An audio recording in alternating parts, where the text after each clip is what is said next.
Kwa majina naitwa Sylvester Omondi. Niko upande wa Upanda, hii village inaitwa Upanda. Ilikuwa saa 6 usiku na nilikuwa nimeamshwa na harufu ya petroli penye nilikuwa nalala. Nikaamka nikapata nyumba imewakishwa moto na nikaenda kusaidia ndugu ya bosi wangu kwa vile mimi nafanya kazi hapo. Lakini kufika nilipata moto bado haikuwa imeenea sana, nikapiga nduru lakini watu hawakutokea.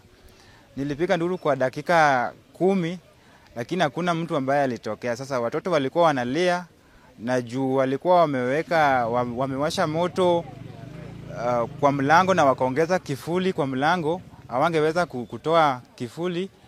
Sasa moto iliwazidi na wote wakakufa moja baada ya mwingine. Watoto wakilia na jina yangu kwa sababu mimi ndio wanakuanga karibu nao. Mtoto mkubwa wao alikuwa umri wa miaka 17, anafuatwa na mwingine 15 na mwingine 13 na mwingine 11, mwingine 8, mwingine 7 na mwishowe tumepata last born alikuwa 6 months. Watu walikuwa watu 9, mama na baba na watoto 7. Wanaume walikuwa 3 na wasichana walikuwa 4. Captain Leonard Joseph Ochieng Wonyunde. Yule aliyechomwa na watoto wake ni mtoto wa dadangu, yule wa mwisho katika jamii yetu. Na wamekuwa na shida ya nyumba kwa muda mrefu. Yule jamaa tunahofia kuwa ametenda hivi vyote ni alichukua shamba kulingana na vile alikuwa mjomba huyu, yani shemeji ya bwanangu, dadangu alikuwa amekufa na sasa alikuwa anasafirishwa kutoka Nairobi akiletwa hapa nyumbani. Alipewa shamba kiasi kidogo, lakini alienda akachukua shamba kubwa eka karibu 2. Sasa wamekuwa na mzozo, wakienda kotini kila wakati, akaambiwa kuwa atahama katika ile shamba baada ya kumaliza ile kesi. Alishindwa kuwa alichukua shamba kubwa kushinda ile ilikuwa inatakikana na alikuwa amekataa. Mtu mwenyewe namjua kwa jina Owino na amejenga hapa karibu, ndio nafikiri ile nyumba inachomwa na wenyeji wale wamekasirika. Sasa ilikuwa imefika wakati walikuwa kwenda polisi, baada ya kutoka kotini walikuwa wameamriwa kuwa wahamishe kutoka hapa hivi. Na hofia kuwa ni hili jambo ndio imefanya hili lote litendeke. Kwa majina naitwa Andrew Mwende. Mimi ndio mwakilishi wa eneo hii la Sigomre. Na kwanza kabisa nataka nitoe pole zangu kwa familia na wenyeji wa Upanda wote, entire Sigomre ward.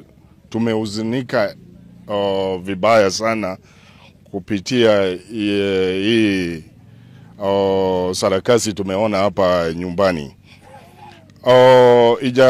Bado tuwezi sema ijathibitisha kamili, but vile nimesikia vile wenyeji wa Sigomre wanasema kwamba hii kisanga imefanyika na moja wa familia ya hii familia tunazungumza juu yake. Ukweli ni kwamba kibui imepatikana hapo na kibui ya petroli. Na hiyo ni thibitisho kubwa kabisa, hiyo ni exhibit kabisa kwamba kama imepatikana kwa boma la mtu na hii boma imechomeka, kumaanisha kwamba kuna mtu amefanya hiyo. So kile naweza sema kama mwakilishi wa hii eneo, naomba serikali, kupoteza watu 9 si kitu rahisi. Familia wamehuzunika ile mbaya.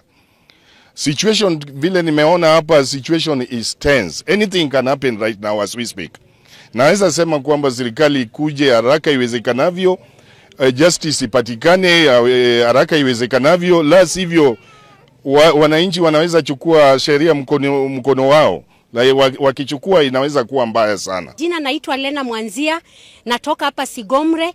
Kile kimenileta hapa kwanza, nimestuka kwa ajili kuna mini representative wa BOM Ulute Secondary na kuna mtoto wetu mmoja wa form 4, msichana ambaye anaitwa Lois Auma.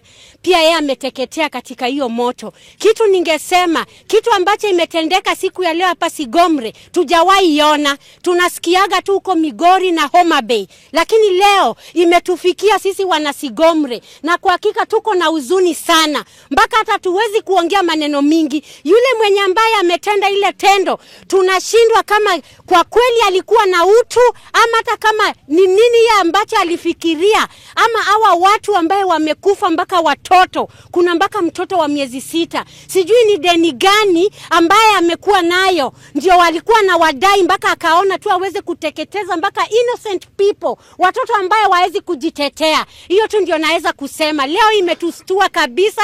Wana Sigomre tuko na huzuni wote.